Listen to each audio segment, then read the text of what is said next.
Hello, everyone, and welcome to our webinar today. It's the next one in our series of digital impact assessment.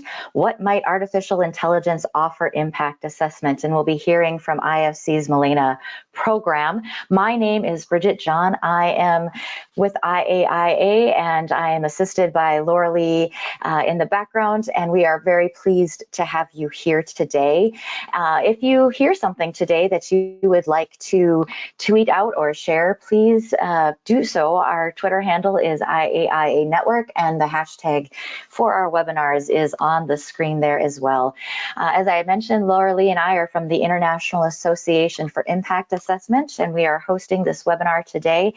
IAIA is the leading global network on best practice for using impact assessment to make informed decisions. I hope that you will check out our website, IAIA.org. We have a lot of resources there available for you.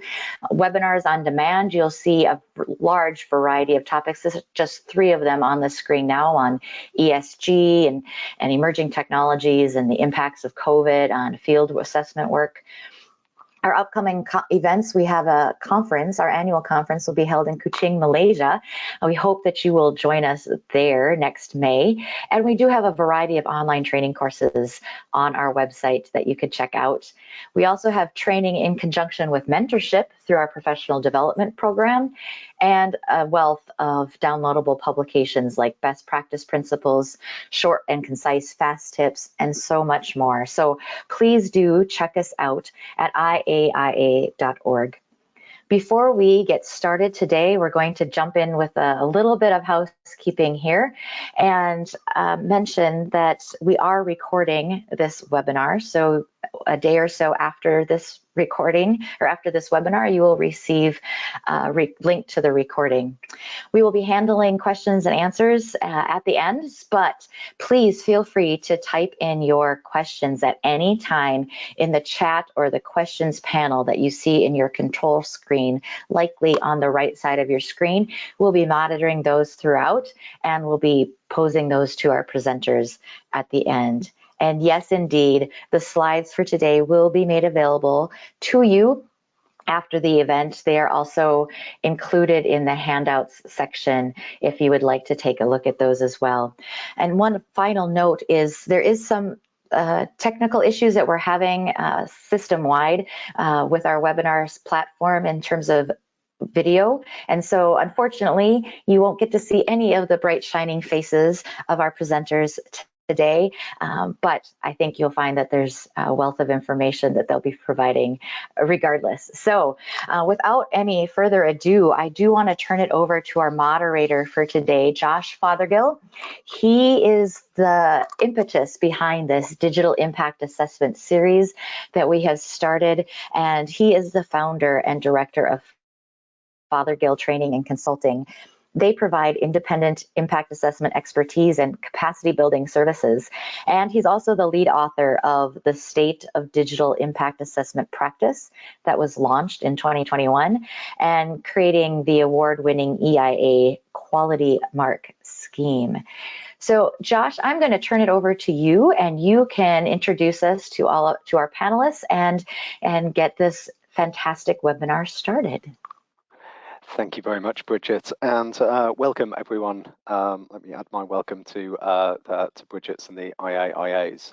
So yeah, we're going to be talking today about what might artificial intelligence offer impact assessment, and particularly looking at the International Finance Corporation's MALENA ESG analyst, which is a form of artificial intelligence. You can see the 3 IFC staff members there who are going to be our panelists and speaking. But what I wanted to do was just start off by putting it into a little bit of context, which is what I've done for each of these webinars on the series and will continue to do as we advance. Hopefully the next one in the series will be about the Danish Dreams project, which is another project looking at digital impact assessment technology. Where all this comes from? Well, there's been a lot of interest in digital impact assessment in recent years, particularly since the IAIA's conference in Florence in 2015, which had a focus around digital technology and what it might mean for impact assessments. And that really sparked a large amount of interest. But at the time, it was a lot about the interest and possibilities, and perhaps quite few and far between on examples. There are innovation grants offered by the International Association for Impact Assessments, and in 2020, I bid for one of those through my organisation, Fothergill Training and Consulting, and was successful in winning that. And that was to review the state of digital impact assessment practice around the world. So you can see the reports there online. It came out December last year, and you can access it through the IAIA's publication page or through the fothergilltc.com/digital. And it gives a global review of the uptake of digital technology. So 5-6 years on from that kind of real impetus conference over in Florence, where there was around 1,000 people kind of discussing digital technologies in impact assessment, as well as other approaches to good practice, etc. This review was really trying to look across the globe and say, well, where are we in terms of thought leaders, in terms of leading edge practice, and in terms of more general uptake? And I think a key thing that came out of the report and the research, the interviews and the surveys that were done for it, was the fact that there isn't necessarily a clear definition of what digital impact assessment is. So you can see on the screen there the kind of concept of a mixed reality, where we might have some kind of mapping and impact assessment information that you could find as you walked around. And that could be one form of digital impact assessment. Online stakeholder engagement could be another, the use of drones another, etc., etc. So what we tried to do through the report was try and come to a more clear definition of what we mean by digital impact assessment. And there was very clearly lots of different views based on different experiences as to where people were coming from. Oh no, my bit's digital impact assessment, theirs isn't, to, oh, actually everything is digital impact assessment because like this webinar, we're doing everything on computers these days.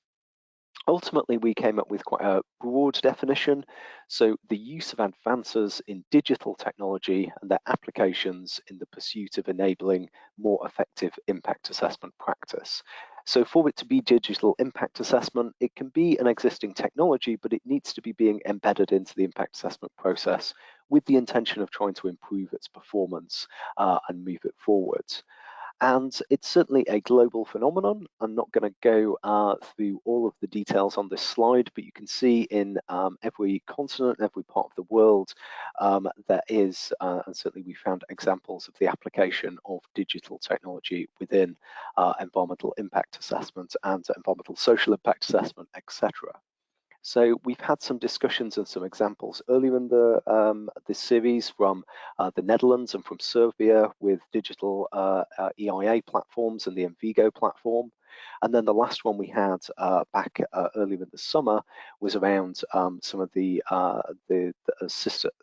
of systematic processes that are going in Western Australia to try and improve cumulative effects assessments and the SAFE project down there. Well, today we're looking at the IFC's artificial intelligence side of things. So we're over here in the US, but actually having implications to practice around the world. So to just look into elements within digital impact assessment, well, there's many different elements that the report identifies, 10 in fact. 5 of which coming more from digital approaches and technologies that are enabling, that are outside of impact assessment, making significant progress and then being brought into impact assessment to digitize it. And they're on the left-hand side, and you can see the area we'll focus on today, artificial intelligence within impact assessment, sits very much in that area. So it's worth noting there are also within the actual process of impact assessment digital tools and transformation occurring. So screening tools specifically to screen whether EIA is required or not and what issues might be included in it. Notably in South Africa, they have a tool that's operational there within their regulatory system. Digital impact assessment platforms and workspaces, as I mentioned earlier, the first presentation we had in this series on the Royal Haskoningse iReport and MVigo platform by Eon Plus were 2 there, and you can see various other approaches there, digital environmental impact statements, digital follow-up and monitoring, etc. And in fact, you're participating in digital impact assessment as we speak because you are participating in online learning and capacity building in relation to impact assessments. In terms of artificial intelligence, the report went on to look at this and say, well, where is this being applied? And certainly the most advanced application of it when the report was being produced, and I'd say remains the case today, is what we're going to hear about from the team at the International Finance Corporation and their machine learning environmental, social, and governance analyst known as MALENA. But there are numerous other areas where AI is being explored and looked at. There is a substantial, I think it's around €4 million research project going on in Denmark at the moment, trying to build practical tools into the impact assessment process called DREAMS, and that is looking to kind of apply AI in a similar way, I believe, to how MALENA has been developed, but obviously reading Danish language version environmental statements as opposed to more English language version documents. But there is the application of artificial intelligence in other areas as well. Notably in the report, we picked up on some examples in Singapore and Malaysia of using drones and automated digital systems so that you can actually have automated monitoring systems. So out with, in relation to some port developments and those kind of things, actually having kind of drone boats going out and monitoring turbidity issues and various other issues, and then if they pick up problems, automatically pinging that out into the digital space, and that going to kind of project managers or regulators, etc., to provide an alert and allow a response to be taken to identify, you know, is it an issue that the development in question that is doing the monitoring has caused, or is it some other feature that is happening in the coastal marine environment at that time. So there are various uptakes of artificial intelligence coming into the system, but certainly the most focused and one that we are going to focus on today is that of the International Finance Corporation. So in relation to that, we're now going to move on to the presentation of the IFC. So we're going to be talking about what might artificial intelligence offer impact assessments. And I'd like to introduce Atiya Kamali, who is a principal environmental scientist at the International Finance Corporation. She leads the ESG Innovation and Data Sciences work program. And most recently, that's been about conceiving, prototyping, and delivering this artificial intelligence solution, MALENA, that we are shortly to hear about. In addition to those responsibilities, she also supports senior management on global sustainability initiatives across capital markets. So I believe we're just going to get the slides swapped over now, and over to you, Atiya.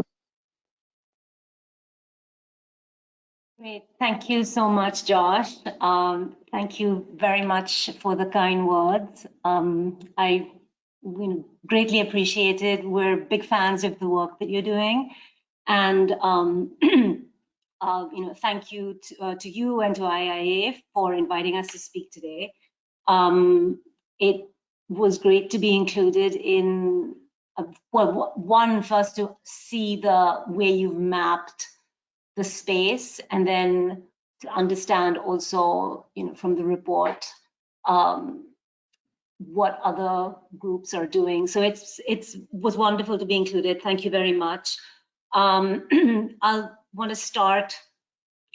I see we're still getting a few results off of our poll, but things appear to be slowing down a little bit. So I am going to close out and share the results. Let's see. Okay, great. The accuracy of the AI, possibility of bias. That's great, because we will definitely be talking about both of those things today. Non-English, Josh talked about alternatives, Danish in particular in this case, but other non-English alternatives, AI decisions not being transparent. Okay, and then there's a small group that has no concerns about using AI. which I was in that group till I started actually working in the space. So we'll talk a little bit about possibility of bias for sure and how we're trying to manage that. Florian, hopefully you can go back to sharing. And there we go. Okay, great. So before we get started, I want to talk a little bit about IFC. IFC is a member of the World Bank Group. IFC invests in the private sector and emerging markets and has made, this past year, we made over 30 billion in investments and invested in almost 300 projects in 68 countries. Our annual portfolio, so IFC's total outstanding portfolio is 185 billion. We have about 1,900 projects. Our business areas, the business areas we focus on financial markets, manufacturing, agribusiness and services, infrastructure, which is obviously an area where we have the greatest intersection with impact assessments. And then we're increasingly looking at doing work in the disruptive technology space, as well as private equity funds. Today I'm joined by my colleagues Blaise Sanguidi, who is the data scientist on the team. And I'll tell you more about the cool work Blaise does in a little bit. And my colleague Florian Skeen. And we'll talk to you today about this machine learning solution that we've built, how we created the solution, and we'll discuss and we'll share 2 use cases, one of which is an impact assessment use case and how we've applied it to that, and also talk to you a little bit about some research that we've done. So we can go to the next slide, please. Here, I want to talk about why a development finance institution like IFC, whose mandate is really to be an investor in emerging markets, what IFC or what business IFC has creating artificial intelligence solutions. And the primary reason, and the reason we're also arguing that more development finance institutions like IFC should think about how to strategically use their historical data sets. Because of the long history of investing in emerging markets, these institutions have built up reserves of data about performance in emerging markets. In the case of IFC, private equity and private debt performance of companies in emerging markets. This includes, because of the focus on triple bottom line investing, very rich and detailed impact and ESG assessment data. So the project we started out with was trying to understand how we could strategically use IFC's historical data to extract insights for emerging markets for IFC. And then as we began that work, it became obvious to the team that there was another opportunity here, which, because of the nature of this historical data, which is primarily unstructured data. So that is text, most of it in English language, but we do have text in other language, but it's text in Word documents, PDFs, PowerPoints, and we realized that we could use that. There was an opportunity for us to use this historical data set to create ESG domain-specific artificial intelligence models. And our primary use case is to support the other asset that we have, which is IFC's large team of ESG experts that cover emerging markets. We have almost 200 experts working across emerging markets and covering a range of areas in the environment, social, and corporate governance space. We'll talk to you a little bit more about how we've been able to access that intelligence, both the sort of intelligence stored in our historical data, but also how we can leverage our specialists to create these domain-specific models. And these are the reasons why we were able to make the business case to IFC operations that there was an opportunity for us to support the work that we do in the risk space, to increase efficiencies, so to give colleagues back time. And we're seeing some pretty amazing numbers about how much time you can save using solutions like Malena. Important for us, when we talked to, there's a concern about accuracy. The algorithm is performing at 90% accuracy. And we can, Blaise will, I hope, to tell you a little bit about why that's the case and why the machine learning solution that Malena is based on performs very well when we use an application called supervised learning. And again, how that has allowed us to test this solution on often our fiercest critics, which is IFC specialists, and then create options that will allow investors. So of course, as I said, IFC at present, this year IFC made 30 billion in investments, but that's a drop in the bucket. So how can we, another part of our mandate is bringing other investors to emerging markets. And the premise here is, how can we make sure the solution is fit for purpose for other investors and eventually anyone who's interested in looking at environment, social, and governance issues in emerging markets. We go to the next slide, please. So what is Malena? Malena is an artificial intelligence assistant that we have created to rapidly read these unstructured text documents. So to rapidly read any Word or PDF document, look for 1,200 environment, social, and corporate governance risk terms. This is the ESG taxonomy that the model has been taught and trained on. And you will hear from Blaise how we train the algorithm, the very real process of actually doing the teaching. And this algorithm is able to identify these 1,200 risk terms and then predict sentiment. So to tell you if this term exists in a negative context, so the text in red, to be able to tell you if there's the possibility of impacts to a community or other types of pollution issues or climate issues. And why this is important is because then there are no negative words. The algorithm is making predictions based on context.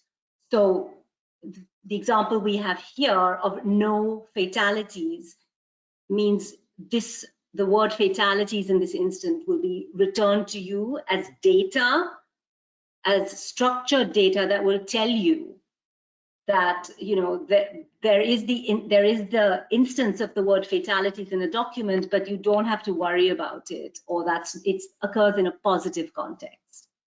And that, we think, is the big game changer, because it allows you to very rapidly and at scale analyze massive amounts of text.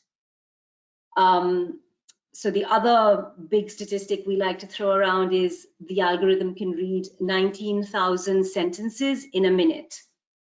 That, again, gives you speed and a boost in capacity that's really hard to imagine without the use of these types of solutions.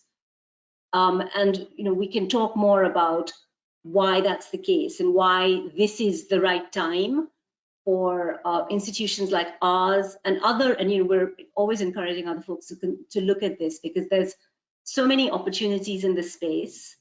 And we're excited about this, and we hope that there will be an opportunity for us to take this out to the market and add value. You can go to the next slide, please. I want to talk about a very important consideration that as we build this solution internally, working with our colleagues in our legal and corporate business risk teams has really helped us understand the full spectrum of risks when it comes to developing these types of solutions. And so we hope that we are also able to create a best case example or best practice of what trustworthy artificial intelligence needs to look like.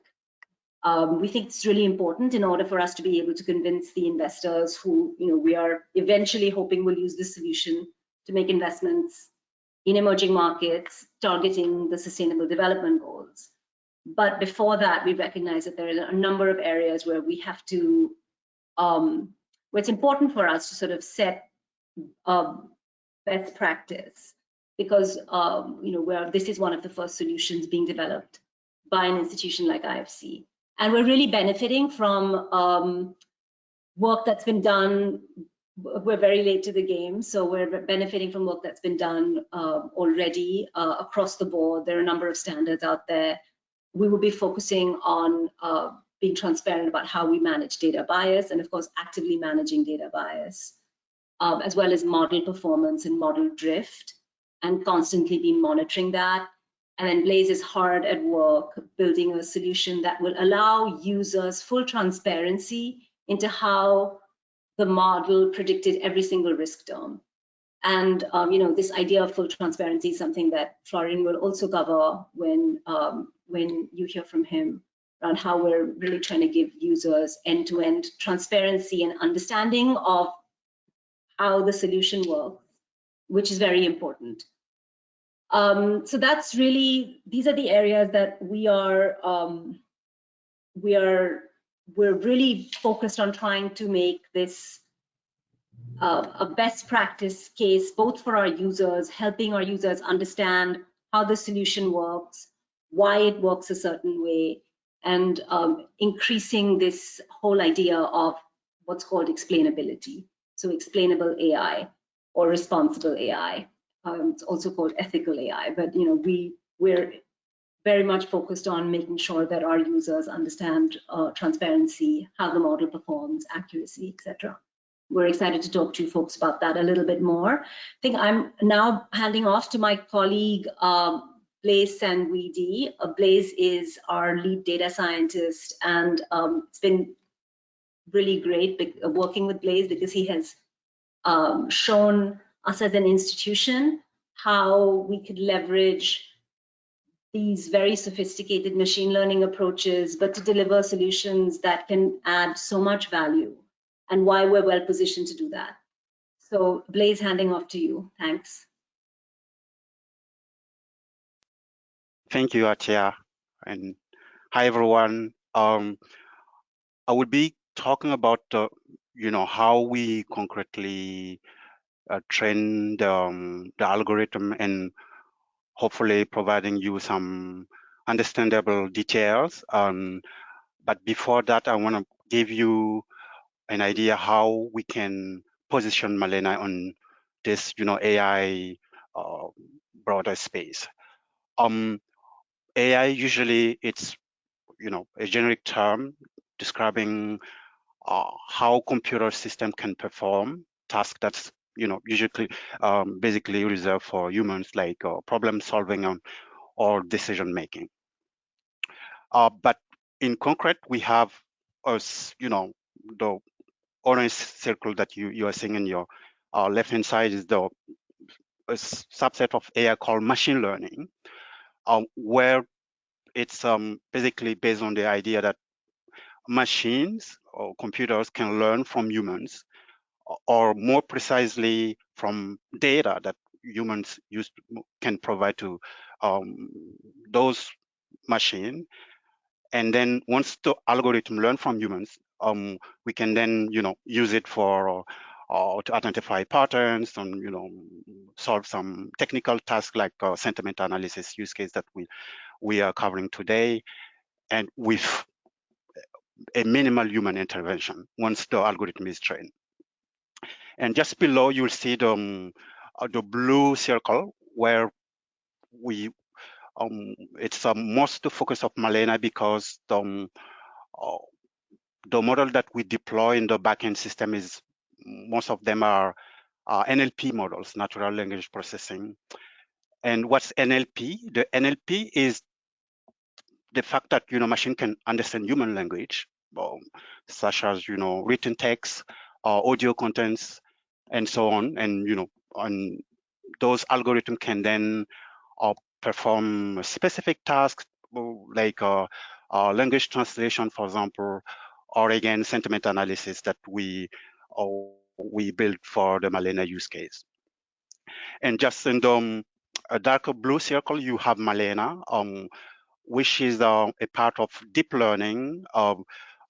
The word deep just referred to the fact that we use a special neural network, and if the neural network has more than 3 layers, and I will explain what's the layer, we call this kind of algorithm a deep learning algorithm. And on your right hand side, you will see an example of a neural network, and the first block of blue neuron is what we call the input layer. To give you a concrete example, it could be a piece of paragraph or a sentence that you would like to perform a sentiment analysis on it. So that's the input that you are giving to the machine, to the algorithm.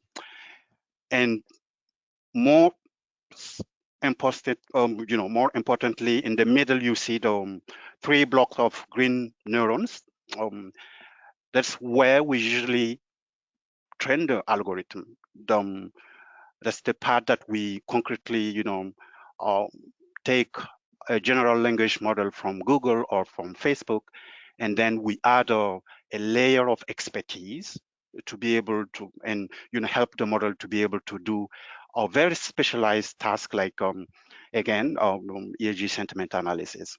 And the last one is the output layer, is the, what's the output of the algorithm. And you are seeing here 3 circles because which are neurons, because the expected output of the current model that we deploy in MALENA is 3 sentiment types. Could be negative sentiment, positive sentiment, or a neutral sentiment.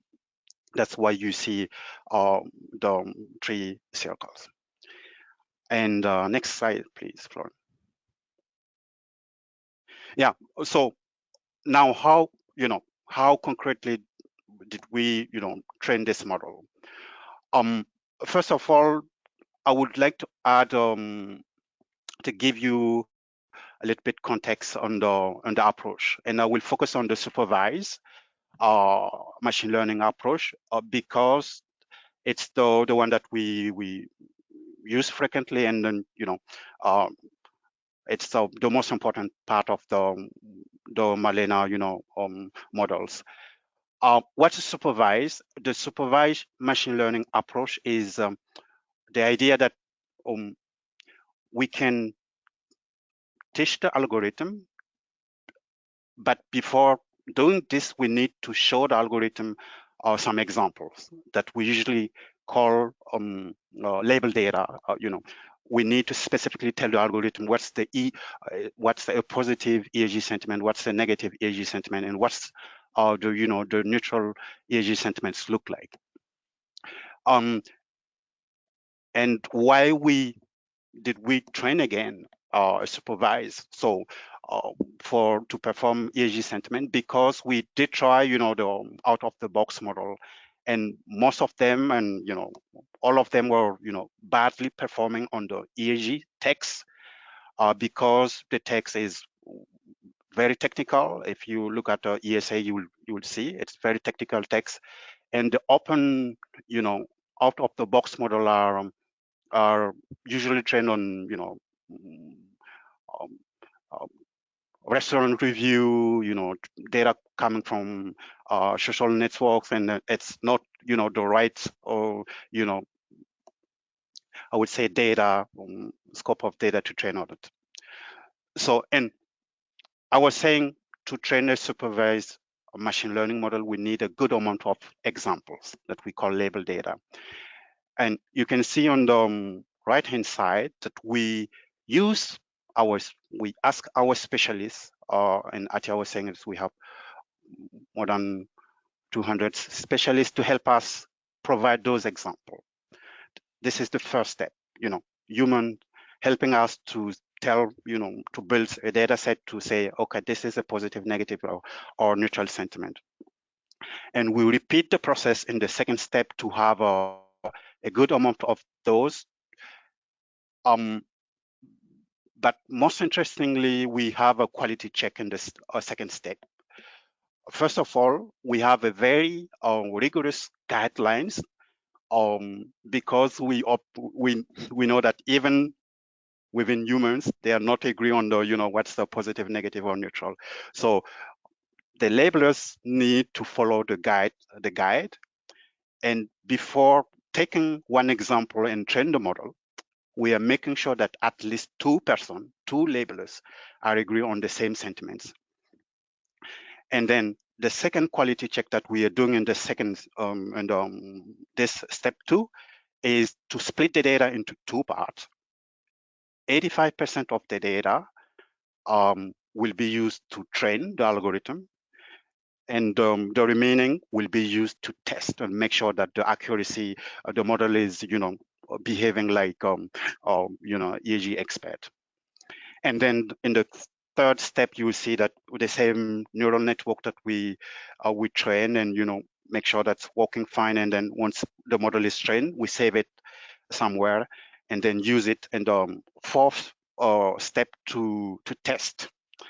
And Atia was saying that right now the algorithm is performing 90% accuracy, which is a very, very high level of accuracy, because again, we leverage our specialists. We ask them to help us, build this significant amount of example of the label data set to help the algorithm.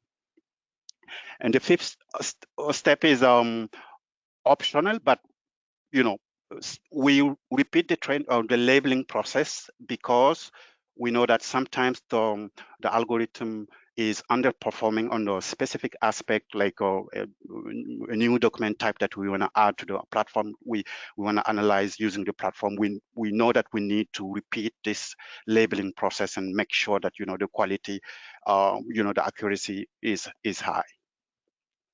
And this could be, we would say it's very complicated, but no, if you train the model, if you have the well-performing model, that's it. You can use it and run it on the unlimited number of document or number of sentence or paragraph.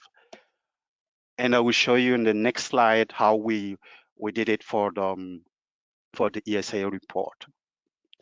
Yes, this is an example of a very lengthy IAIA report from the cement project in the Democratic Republic of Congo. And it's a very complex again. We have a lot of tables, sometimes images, and very technical text. As a Malena users, typically you just need to go ahead and upload the PDF or the Word or the PowerPoint file, to the platform, and then click on the button, and within 2 minutes you'll have this kind of dashboard. And and then you can slice and dice. My first intuition will be to look at the terms, the risk term, what we call risk term level, and that's what you are seeing in the top left. You can see that has a cement project. Maybe you are expecting to see impact to water, this risk term occurring in the negative context, emission, noise issues, safety issues, and things like that. And then in the middle, you can represent the same data in the different way, like a word cloud, to have a different view on it and do your analysis. And just below, you can even deep dive to the original document at the sentence level to understand where the water quality issues are coming from the report. And then on the top right, you will see that we structure it a little bit by topics, risk pollution, air pollution, and so on. And just below you see your labor and working condition and all the percentage of negative and a positive sentiment. And yeah, to be clear, this is the way that we organize organize it internally, but if you have like a country-specific requirement for your ESIA, you can organize the terms to double check and make sure that it's you respect those kind of requirements. It could be everything can be customized. And just below you see that you can build like a sentiment profile at the document level and see how how this at the document level how this report is doing in terms of ESG sentiment. And you ask me, yeah, this is at the document level. Can we do more? Yes. And I will show you on the next slide that we extend the experiment to a broader, study. Actually, it's the research paper that we published it on the 2022 Handbook of Environmental Impact Assessment, edited by Alberto Fonseca, where we use a sample of 530 IFC projects from 2007 to 2020, and where we were able to organize, collect all the documentation, due diligence documentation at the project early stage, basically before the project really start. And we're able to collect over 1,300 documents, including ESIA,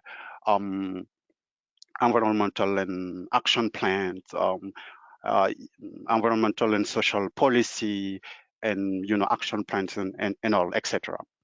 And from those documents, we're able to extract 1.4 million ESG sentiments. And you can see in the pie that we have both of all of the sentiment type, neutral, negative, and positive sentiment. And what was interesting is that we found a significant correlation between the sentiment score at the project level with the IFC internal or environmental and social risk rating that our specialists provided later on in the project stage. Meaning that with the sentiment score that we built at before the project start, we can use it as a predictor, because we didn't we also run some regression and to go beyond the sample correlation, and it's clear that we can use those kind of documentation to predict a project future performance. And in the middle, interestingly, or maybe some of you will expect that, we realize that the document type that's driving the risk is the ESIA, comparatively to the action plan or or the policy, probably because the ESIA are lengthy, they are very rich, and they are basically containing all the risk.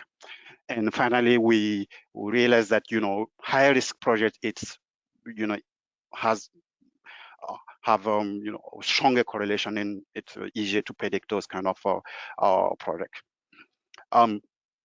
Those insights could again be used to help plan for resources, how to anticipate, mitigate all the risk around all the environmental, social, and governance risk for the project, even before the project start at the early stage. And now I will hand over to my client, or my colleague Florence. Florence is a data analyst at IFC, and for this specific project, he's the product owner of Malena. Basically, he's helping to coordinate all the development work, all the new feature and cool feature that we are building, and make sure that all those features are fit for purpose. And now, Florent, over to you. Thank you. Thank you, Blaise.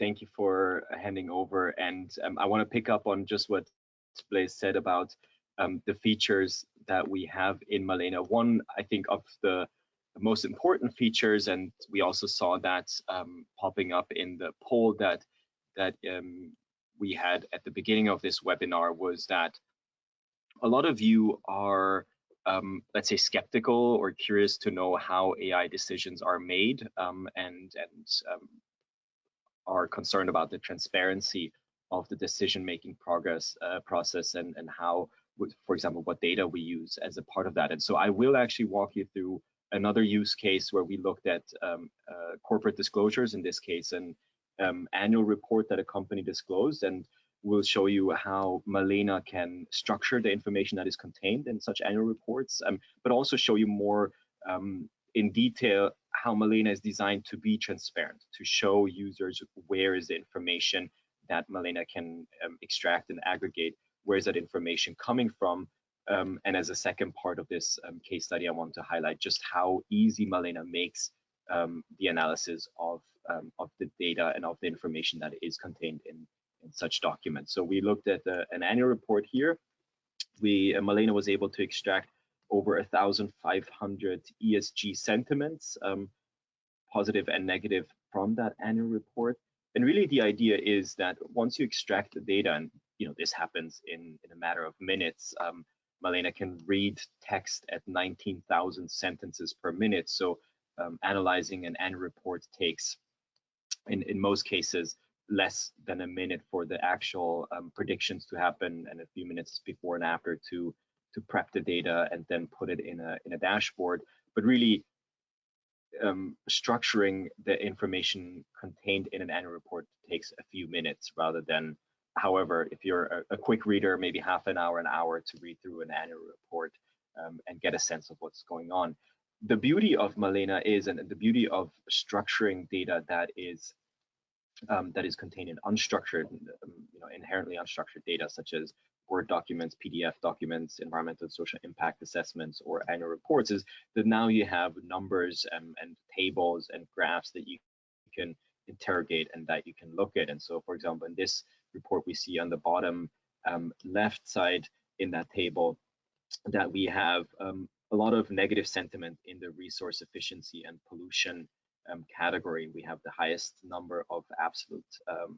absolute number of negative sentiments in that category. So that would naturally be something that we want to look at and that we want to dive into. Now, Malena, because we structured the data that is in a document, allows you to do that. And once you have the data, really the possibilities are unlimited. But one way to do that would be to filter down into that category and say, well, what is driving all my negative sentiment in resource efficiency and pollution? And what we see is that it's really all about, or the majority of the negative sentiment comes from climate risk and extreme weather condition related content. What we see is, for example, in the middle, in the bottom, flooding is one of the most frequently appearing terms, and it's typically appearing in a very negative context. So really, we now, within a few seconds and within just one filter that we applied to this dashboard, know that the majority of negative sentiment within my resource efficiency and pollution category comes from extreme weather conditions and climate risk. And then Malena doesn't stop there. Malena allows you to dive even further into the data and ask the question of, okay, but what's the exact content?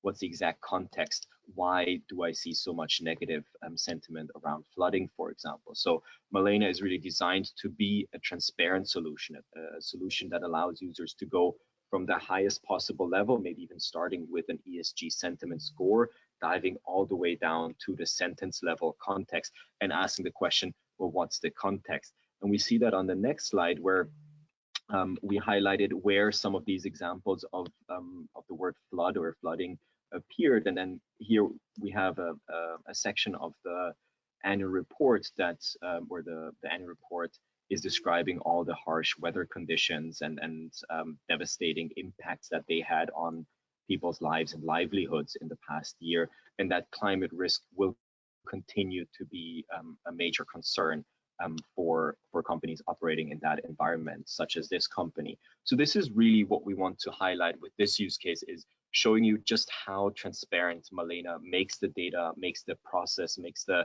sort of assessment, because not only can you extract a ton of information in minimal time, I mean, it's really, really rapid when we talk about 19,000 sentences per minute, but then the data is fully transparent end to end, from a top level score or from a top level table that summarizes the information all the way down to the exact paragraph and sentence in the report where that data was found.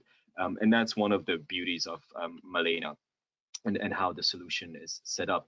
Another way of utilizing Malena, making the most of Malena, is really asking the question of what's relevant, what do I have to pay attention to? You can go by numbers, but you can also use predefined sort of assessments of what are the highest impact either keywords or topics, where if they do appear in a negative context or in a negative sentiment, then we really have to pay attention. And some of those would be, for example, around fatalities or fatal accidents, where if a company had occurrences or incidents including fatalities in the past or in the assessment period, you certainly do want to know. And so Malena, working with risk terms that allow you a lot of flexibility in aggregating them, filtering them, highlighting them, allows you the flexibility to designate what we call high risk terms, or keywords that, if they appear in a negative sentiment, really have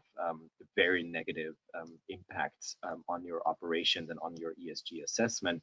And so in this case, in that same annual report, there was a paragraph that talked about incidents, and it may be a little small on the slides in the bottom left, but it's the annual report listing a number of incidents that led to work-related fatalities. So that's certainly something that you would want a solution like Malena to highlight to you upfront and say, hey, this is what happened. You should pay attention to this, and this should be part of your assessment.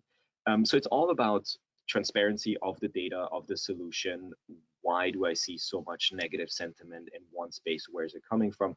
But also, Malena is incredibly customizable. I mean, we talked about the risk terms that are at the foundation of the model's assessment, and the risk terms can be aggregated or visualized or filtered in any way possible. The beauty of how Malena is set up is that it really puts users in charge of how they want to use that data that Malena extracts from documents.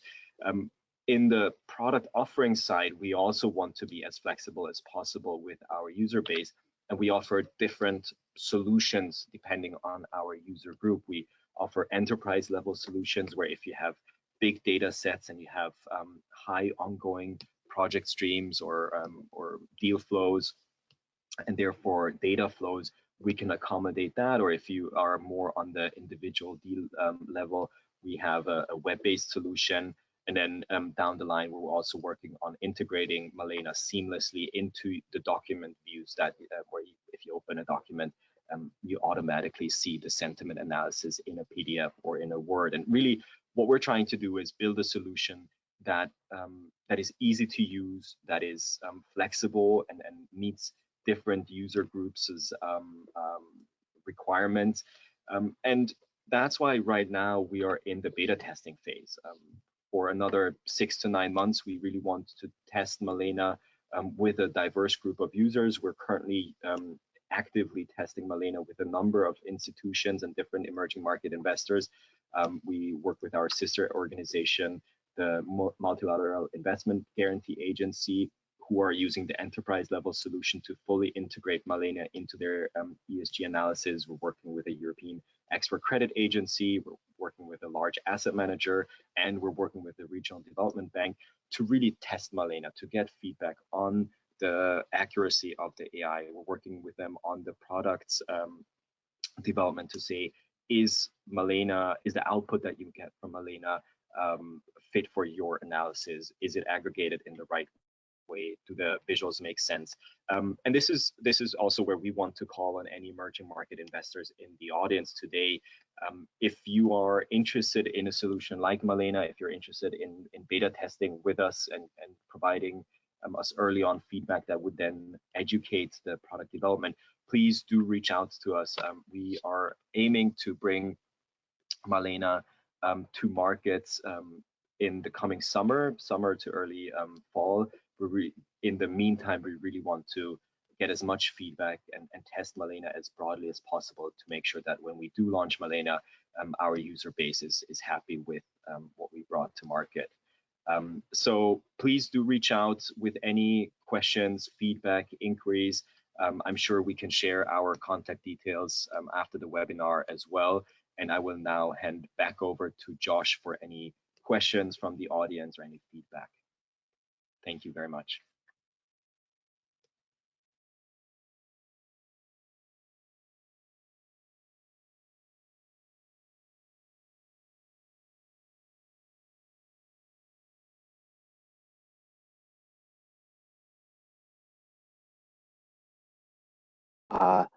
Hi everyone, and yes, thank you very much. We've had a few questions already coming in, so that's fantastic. Do keep sending them in. I'll just crack straight on with these. So the first one relates actually just to what you were saying, I guess, about the kind of beta testing that you were saying there. So your presentation shows that the beta testing of Malena is in various multiple stages, but I know it doesn't show it's being tested kind of with government bodies that are often responsible for managing these EIAs, the SIA systems in their countries. And certainly from an IAIA or an impact assessment perspective, we know that access to local market impact assessment expertise, a lack of capacity building opportunities can be challenges to the effectiveness of kind of environmental and social risk management in these emerging markets. So I guess the question kind of comes out as, is there the potential for Malena to help contribute artificial intelligence derived findings that could aid either real world impact assessment capacity enhancement support, I guess kind of, building it in to either help scope projects or help to review environmental statements for government agencies? That sounds like a question for you, Josh. Yeah. I'm keen to know what you think, but I can give you my response. So it's not being tested with the government bodies that I think folks are referring to, which are the ones that sort of environmental agencies. And I think it's a great suggestion. We are starting to the use case we're focusing on, and it's really mostly about capacity, but I think there are, of course, opportunities for us to hopefully collaborate with other folks who are working in this space as well. We're starting out, and Florian can talk more about this as well. We're starting out with exchanges, and we have an exciting pipeline there. But I think the point is very well made. And I mean, I know you have done a lot of thinking on it, Josh. So as I said, it would be really good to hear what you think too. Yeah, I guess more from my perspective is I suppose I was just interested. It's good to hear that the IFC is interested in doing that, because obviously you're more the private side of the World Bank as opposed to the bit that does the public lending, and I guess it is that public sector that often kind of struggles in terms of perhaps having that capacity to look at things. So it's great to hear that you guys are open to kind of testing lots of different potential applications for it. Yeah, I mean, and the last point on that I'd add is I think you often find that there is interest in government agencies to try and test these solutions. So like Florian explained, we are looking at offering different options for folks even who are just interested in testing a small document set. So I think those types of giving folks an idea of what the enterprise level version looks like, and I think that this audience would be geared to that. Okay, I'm gonna jump in with a few a few questions now that are hopefully more simple ones, and then we'll start digging into the more techie ones or broader ones as we move forward. So I'm going to throw two out there. The first one was from Deepak Campbell, who was wanting to just know a little bit more about what do we actually mean by training the system. Could we explain that a bit more in terms of kind of how you trained an algorithm and how you used your specialists? And then another quick question that's come in was, has Malena been tested, used in the mining industry? So I don't know who'd be best to jump in on those. Maybe Blaise on the first one. Yes, happy to take the first one. So the training means that we are like kids, right? So if you have it's a learning by example, right? So you have we ask our specialists to help us prepare a lot of paragraph, okay? And for each paragraph we have a sentence, and then with the risk term included in the sentence, of course. And then the specialists, use a platform. We have a labeling, the tagging platform, and the specialists go in the platform and say, in this context, for this risk term in this context, this is a negative EAG negative sentiments. And again, they used to repeat the same exercise for neutral and also positive sentiments.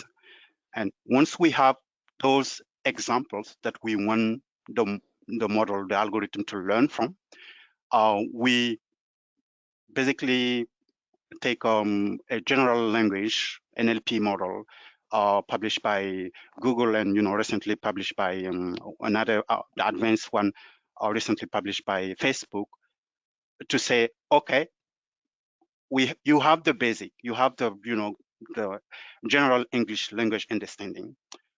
Let's add to your general English language understanding a layer of expertise that's coming from the specialist, for you to be able to, once you in future you see a given paragraph or sentence, you will be able to detect and predict the appropriate sentiment.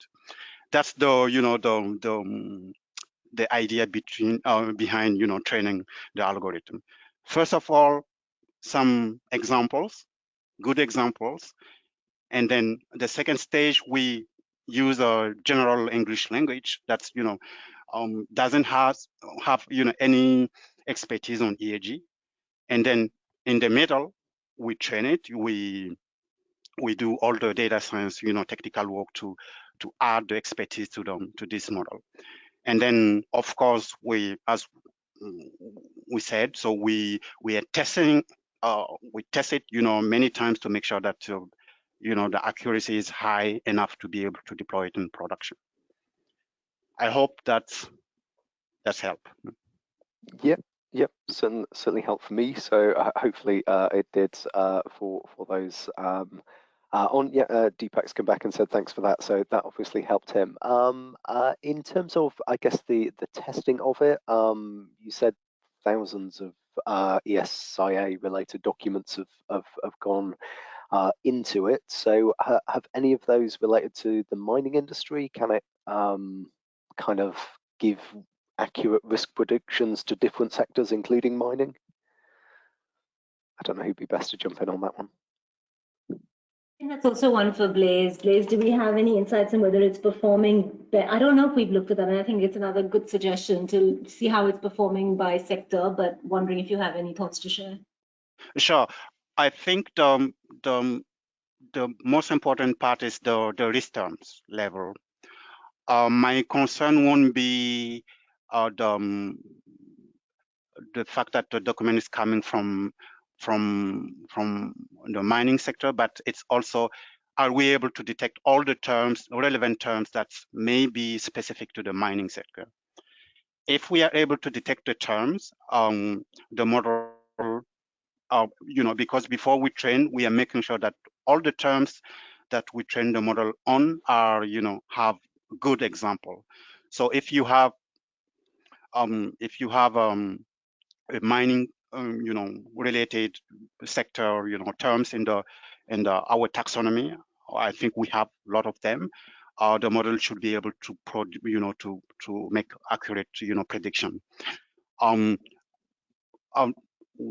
last thing on that. So if you have a specific use case, like a specific sector that you want to test, we can adjust the taxonomy. We can incorporate your terms, and quickly adjust the model to be able to, specifically respond to your use case. Mm-hmm.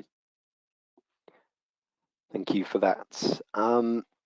So more a comment than a question, although there is a follow-up question in relation to it, but I don't think we'll be able to respond to it today. Is Catherine Viberg from the Danish Institute of Human Rights highlights that they've got a discussion paper about the challenges of applying algorithms to company sustainability data, and she highlights a number of different factors in relation to that. And asks, kind of how might Malena approach those challenges. I don't think that's something we can realistically get into at the moment, but there is a link to that article, so I think that might be something interesting and useful for you guys to follow up. And I think it shows that there is thought in relation to this, and it is building that trust, as you guys were discussing. To kind of continue on that theme of trust, Bobby Schiff, who I believe is at the Netherlands Commission for Environmental Assessment, asks, is there a risk that as people begin to, if Malena is being utilized and applied, and people begin to realize that, is there a risk that people perhaps try and cheat the system by avoiding common taxonomy terms or trying to label things differently to evade negative sentiment being picked up? Is that a way that people could kind of try and fudge the system to evade that risk? Yeah, I mean, I can take a crack at answering that, and I invite Florian and Blaise to also weigh in on how we are looking at managing that. I mean, I recognize the unintended consequences of creating solutions like this. I think what the important piece is to be able is going back to the, I think it was Florian's slide, where you looked at the difference in sentiment between company disclosures and media. So I think everyone has to recognize it's about the source of the data as well. And, the solution is allowing you to read this information at scale. It's not telling you to make certain decisions. And I think that's a really important part of educating our users so they understand what it is that the solution is offering them. And I think, like with anything, we would think any expert would want to consult a diversity of views when making a judgment, not just looking at company disclosures in this case, but also looking at other sources of data. Florian, Blaise, anything from you folks? Yeah, maybe just a quick sort of addition to that, Josh. It's not the first time that we get that question, and I think there's always the concern that malicious players out there are trying to cheat the system. I think, if they want to cheat the system, then they don't put the information in there to begin with. The language is a dynamic space, and as such, language models, I think, have to grow with the language too. If there's a movement to express the same content in different ways using different words, then part of our job is of course to make sure that our language model stays in lockstep with that. There are certain dimensions to good AI model governance, and Blaise and his team have done a great job so far of tracking that, looking at model drift and making sure that the model still is aligned to the language that it is supposed to analyze. So there are certain technical pieces that we are looking at to make sure that it's moving with the space, but then ultimately the same with a house. If somebody wants to break in, they will break in. If somebody really wants to cheat the outcome, they will do that. And I think neither humans nor AI can always fully prevent that. I think it goes back to Atiya's comment. There has to be some sort of trust in the source that Malena analyzes as well. Mm-hmm. Okay, thank you. Okay, so I'm going to jump into what I think is quite a technical question, but it might just be my lack of understanding around AI and that side of things. So this is one from Christopher Ibe. who I think this is probably one to go to Blaise. So he's saying accuracy is only one aspect of the value of machine learning, and asks the question as to how is Malena performing in terms of precision, in terms of recall, and in terms of F1 scores. And I've no idea what an F1 score is. F1 on my computer mutes it, but I'm guessing it might mean something to you guys. Sure. Yeah, we just provide accuracy because it's very easy to interpret. But yeah, at the same level, F1 score and accuracy, we have the same level. It's 90%. That's why we are not sharing both number.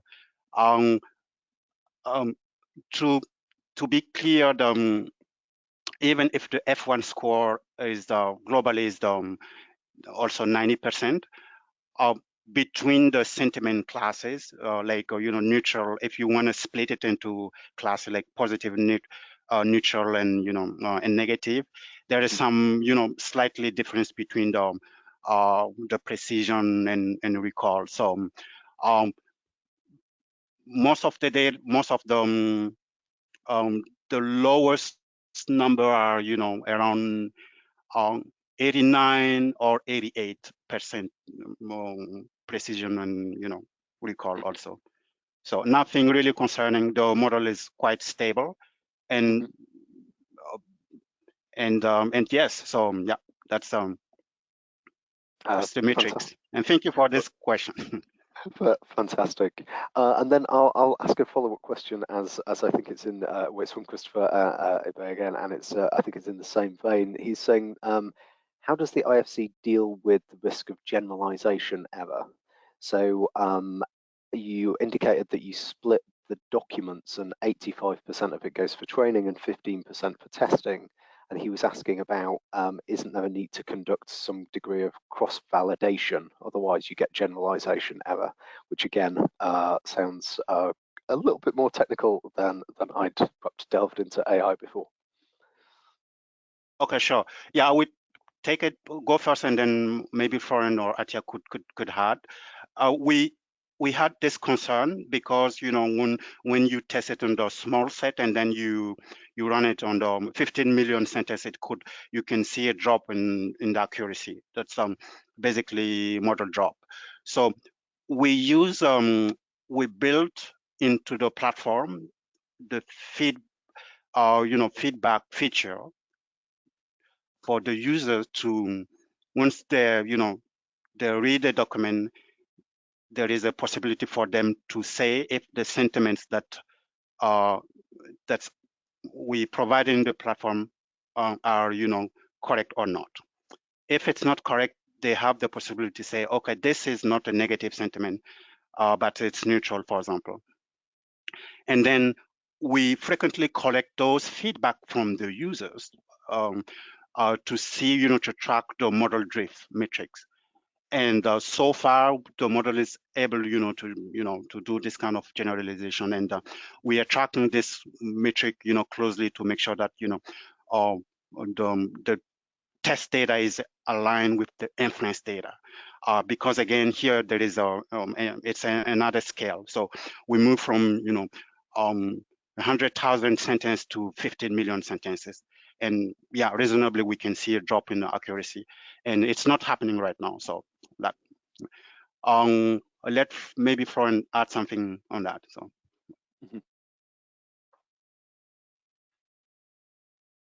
thank you, Blaise, but I actually think you got it covered really well. I don't necessarily have anything to add at this point. Okay, then this one might be more for you, Florian. In terms of I guess potential usage. So this was the first question in, actually, a chap called George Steiku. I'm terribly sorry if I'm mispronouncing your name. Could the AI be used to detect and combat greenwashing? So is that one of its potential uses, or is that something that could be developed from it? Or are we back to kind of quality of source material in the first place? Yeah, that's a great question, and again, a question that I think we've encountered a few times already. It is certainly a concern for a lot of participants out there, and I do think there is a use case here. It may require certain comparisons and setting certain benchmarks and seeing what companies disclose over time, but I do think solutions like Malena could be a great tool to support that kind of interrogation. Are companies really following up on their promises, or are they using template language, and then the actions are lagging behind that a little bit? Actually, just yesterday we had a conversation with emerging market investors who had a similar idea, to say, can we use to verify the goals and the promises that companies make, and I think that goes to the same question of greenwashing. So I do think we don't have necessarily a ready-made answer right now, but I think as Malena matures, that will become an area that we may want to look into in more detail and really build a solution around that, because it does seem to be of interest. Mm-hmm. Thank you. Alan Bonds here in the UK asks, you're looking for these sentiments, but within both ESIA documents and in ESG reports, there's obviously a reasonable likelihood that they perhaps tend to, or certainly the feeling I think within impact assessment practices, that they tend to focus on negative impacts, but oftentimes they can perhaps talk about a global or a regional environmental risk, and then talk and report about how they're going to discuss and deal with it. Whereas in terms of environmental social risk management, I guess you're more wanting to get into, kind of what's the specifics of this project's risk, and what is the residual risk after the mitigation and those type of things. Does it have the ability to unpack it in that way, or because it's just looking at sentiments, is there a risk that these wider negative things that are then potentially being addressed end up being more dominant than the key impacts that the report is trying to put forward? Maybe I can take a stab at that, and then Attia, please chime in. And the reason why I want to go first is because, and again, I'm not making this up, I actually had a conversation about that exact question that we got as feedback in a conversation yesterday, where the question was, again, does Malena look at sort of the residual risk? Does it look at a raw risk, and then risk after mitigation? And how does Malena deal with contextual risk and sort of in the operating environment, maybe the country or sector, and then risks that relate specifically to a project or a company?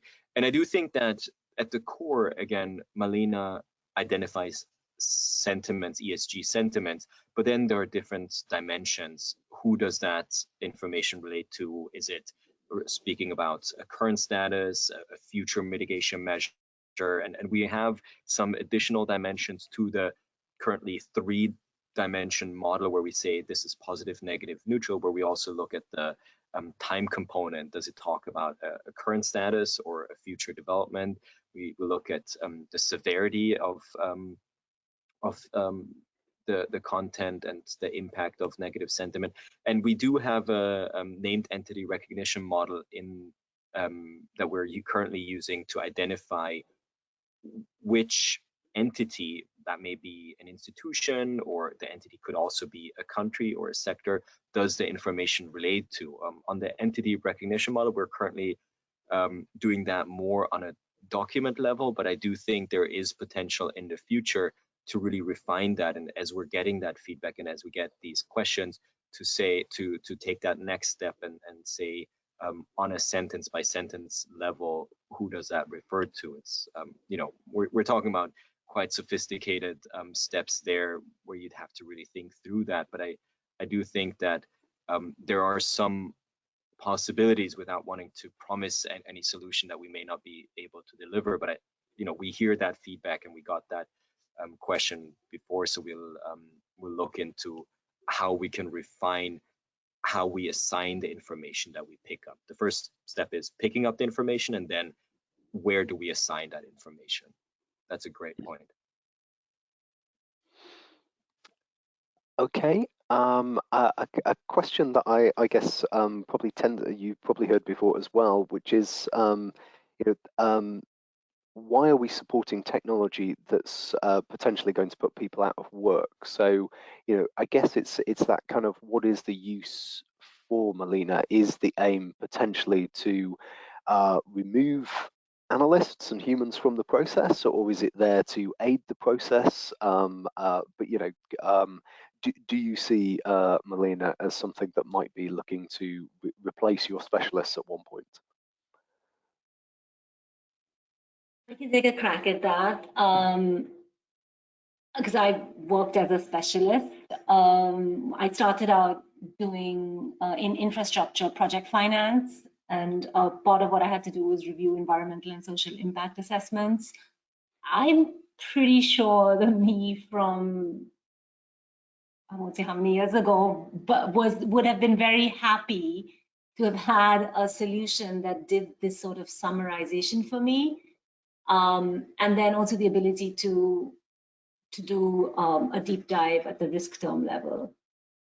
We hear that from our analyst colleagues, who often have to spend time reviewing text that can be complex, but there's always, as Blaise said, even between our labelers, the risk that humans will differ from each other. And so I think our argument is that this is replacing something that takes a lot of time, and it can be tedious and on occasion prone to error.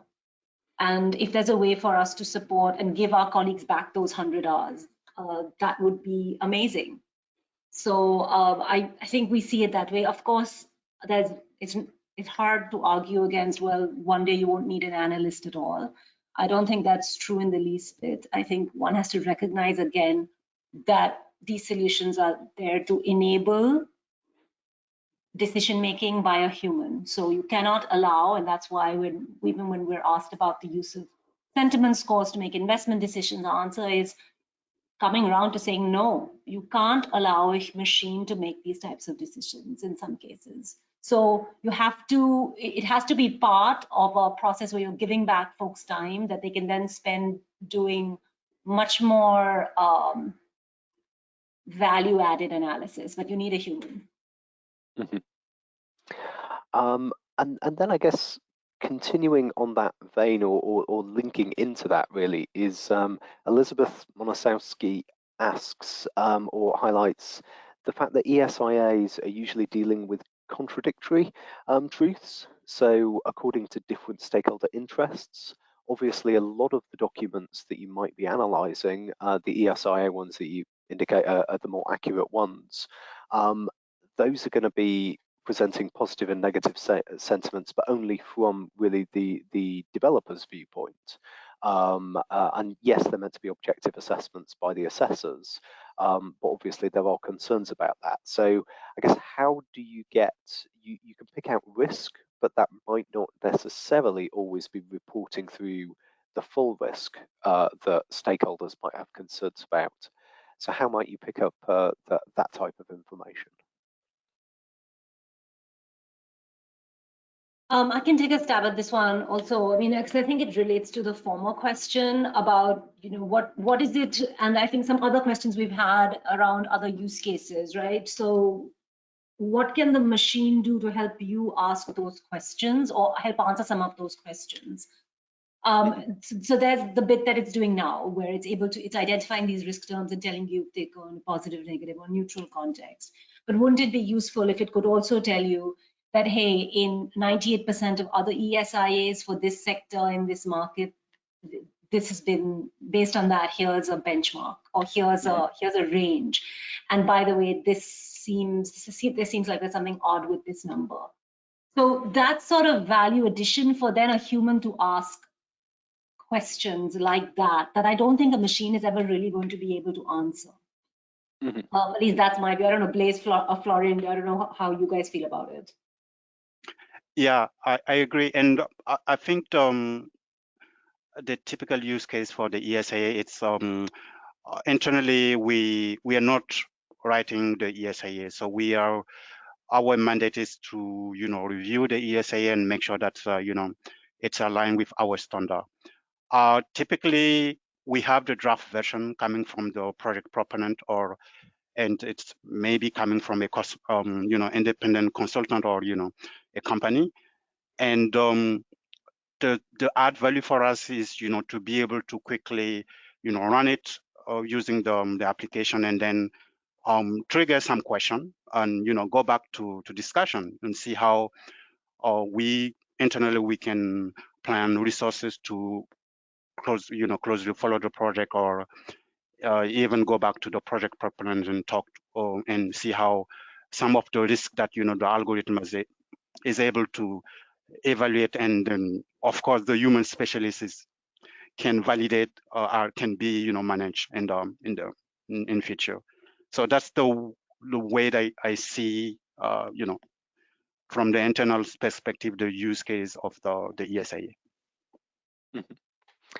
And just hopefully a quick question as the final question, because we do need to draw things to a close, but is it correct that once Malena is up and running and out of beta testing, the idea is that someone could just take their document, if say they've got obviously a relationship with you, enterprise solution or whatever, and they've got some documents but no knowledge of artificial intelligence or machine learning, they can just upload the document and it pops out the results to them? Or is there still kind of that technical need to sort the data once it comes out of the artificial intelligence? I think this is a more like data visualization question, perhaps, and I actually want to, as the product owner, I want to leave Florian with the last word. But I think yes, I mean, we've certainly had feedback that part of it is there's offering the AI, and then there's offering helping users visualize the information. And some of that is also linked to how we're delivering the solution. So let me hand off to Florian, and also Florian put in a pitch for our beta testing. But Florian, please, as the product owner, how are you thinking of this? Thank you, Atiya. And I think it goes back to what I tried to convey on one of my slides, is that it is a customizable solution. We are certainly thinking of the NLP algorithm, of the AI, as the beating heart of the Malena product. But then the question of how is it delivered to our users, how is the data visualized, is then a question of who are our users. For large institutional investors who have ESG analytics systems in place, the sort of the API solution where data streams flow back and forth and the model is added as a sort of component, or the model output is added as a component to existing dashboards, may be the right way. And for sort of more small or medium sized institutions or individual consultants, it may be the web based user interface, where you can, as you said in the question, drag and drop or upload a few documents and get this analysis, is the right solution.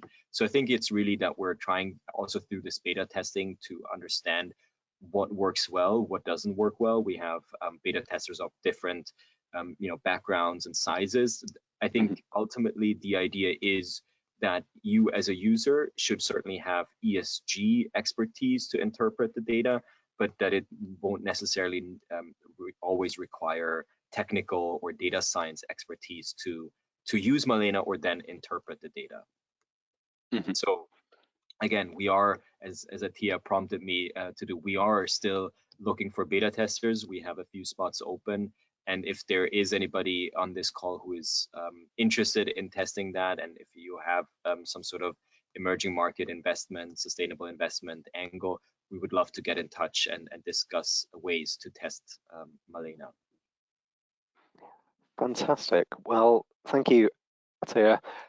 Blaise and Florian, and thank you for everyone who's asked questions. And I think you know, that beast testing side of thing, it shows how dynamic this whole area is of digital impact assessment. I think that final discussion that we were talking about of kind of not just the those with the expertise in artificial intelligence, but also in data analysis and presentation, is something that we've really seen also come out of the other two webinars as well.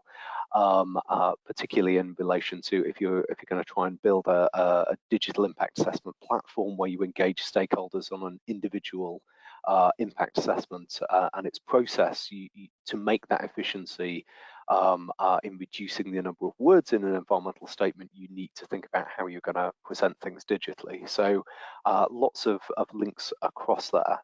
I'm going to draw that to a close now because we have run slightly over time. So I'm just going to hand back now to Bridget at IAIA to run through just some upcoming webinars and provide you with a few other bits of information. Over to you, Bridget. Excellent. Thank you so much, Josh, for your moderation of this event. And thank you, Atiya and Blaise and Florian. Let me echo our appreciation for taking the time to show us this exciting technology that is useful. So I do want to highlight quickly that we do have another webinar coming up. It is for members of IAI only, and it's in Spanish. It's our first Spanish language webinar. There will be more of these to come. This one in particular is for members only. It's about professional success in Latin America.